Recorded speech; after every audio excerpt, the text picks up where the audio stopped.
Ya, selamat pagi buat anak-anak kelas 9. Hari ini materi kita yaitu tentang tokoh Alkitab wanita yang menjadi inspirasi. Sebenarnya materi ini berhubungan dengan pembelajaran 8 mengenai menjadi saksi bagi dunia. Seorang yang menjadi inspirasi, pasti dia akan bisa menjadi saksi bagi dunia, menjadi terang, menjadi teladan bagi dunia. Kita akan lihat tokoh pertama di dalam Alkitab yang menjadi pahlawan wanita adalah Deborah. Itu ada fotonya. Kita bisa lihat Deborah adalah satu-satunya hakim perempuan di Israel.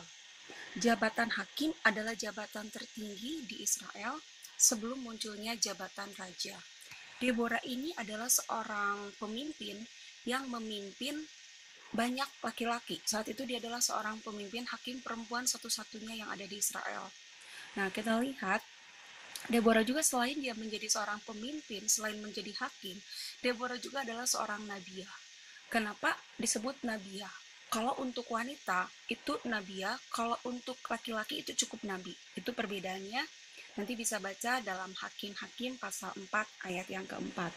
Dan kisah Deborah dan Barak itu dalam Hakim-Hakim 4 ayat 1 dan 24. Ini nanti akan menjadi tugas buat anak-anak kelas 9 mengupas tentang Deborah dan Barak, bagaimana perjuangan Deborah sebagai seorang pemimpin dan bagaimana kehidupan Deborah itu menjadi terang. Bahkan dikatakan Deborah adalah satu-satunya hakim perempuan di Israel dan dia itu memiliki power yang memiliki kekuatan di dalam memimpin. Lalu selanjutnya Naomi dan Ruth, tokoh Alkitab yang saya udah pernah ajarkan kepada anak kelas 9. Kehidupan Naomi dan Ruth adalah kehidupan dua orang yang bisa kita katakan menjadi teladan, menjadi terang. Naomi, kalau di sini kita lihat ya, kata Naomi itu dari bahasa Ibrani memiliki arti my delight, kesenangan, kesukaan. Ingat kembali, kalau di dalam perjanjian lama berarti semua tulisan ditulis dengan bahasa Ibrani. Jadi jangan bertanya, loh kok bahasa Ibrani bukan Yunani? Diingat kembali bahwa semua tulisan dalam perjanjian lama ditulis dalam bahasa Ibrani dan di dalam perjanjian baru ditulis dengan bahasa Yunani. Nah, ketika Naomi itu memiliki arti kesenangan, kesukaan. Namun ketika dia mengalami satu masalah yang besar, ketika dia kembali ke tanahnya ke Bethlehem, ketika orang-orang berkata itu Naomi, dia berkata, jangan panggil aku lagi Naomi, tapi panggil aku Mara. Ada perubahan nama yang tadinya kesenangan, kesukaan, kebahagiaan berubah menjadi kepahitan. Karena apa? Karena masalah yang besar dia hadapi. Tetapi kita lihat bagaimana Naomi menjadi teladan, meskipun ketika kesusahan dia alami, dia kembali lagi tetap kepada jalannya. Dia tidak meninggalkan Tuhannya. Meskipun mungkin dia harus berjuang kembali dengan kepahitan yang dia punya, mungkin dengan dia harus kehilangan keluarganya, suami dan anak-anaknya.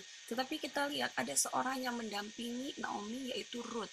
Ruth adalah menantunya Naomi. Nama Ruth, kembali lagi dalam bahasa Ibrani memiliki arti persahabatan. Ruth adalah menantu dari Naomi yang tidak meninggalkan Naomi. Ruth ini notabene dia ini adalah orang yang berbeda kepercayaan dengan Naomi. Ruth ini dari suku yang tidak mengenal Tuhan. Tetapi kita lihat bagaimana ketika Ruth lebih memilih untuk dia bersama-sama dengan Naomi. Kehidupan Naomi dan Ruth itu menjadi teladan bagi para perempuan ketika menghadapi kesulitan. Bahkan Ruth, dari silsilah Ruth lah muncul yang akhirnya nanti silsilah Daud. Dari Ruth dan Boaz muncullah anak siapa. Sampai akhirnya dari silsilah Ruth inilah nanti lahirnya Tuhan Yesus. Nah, kita lihat sekarang tanggal 21 ini adalah hari memperingati R.A. Kartini, pahlawan wanita, pahlawan nasional yang namanya R.A. itu Raden Ajeng Kartini. Kartini adalah pejuang wanita yang ingin memajukan pendidikan kaum wanita di era penjajahan.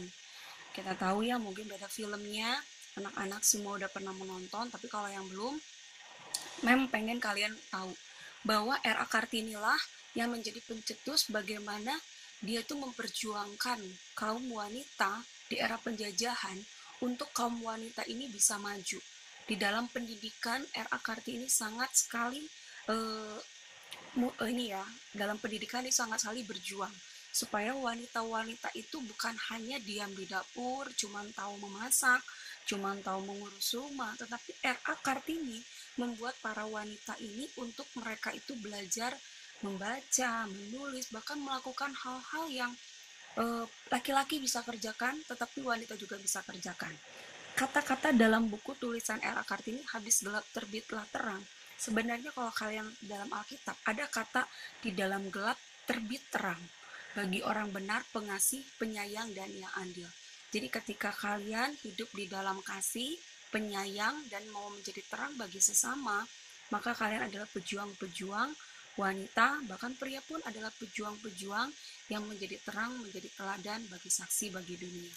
Dan tidak lupa ada tugas buat anak kelas 9, cari 2 tokoh wanita dalam Alkitab yang kehidupannya menjadi inspirasi bagi orang percaya. Selamat mengerjakan, jadilah saksi, jadilah terang bagi dunia di dalam perbuatanmu, tingkah lakumu, kasihmu, kehidupanmu. Tuhan Yesus memberkati.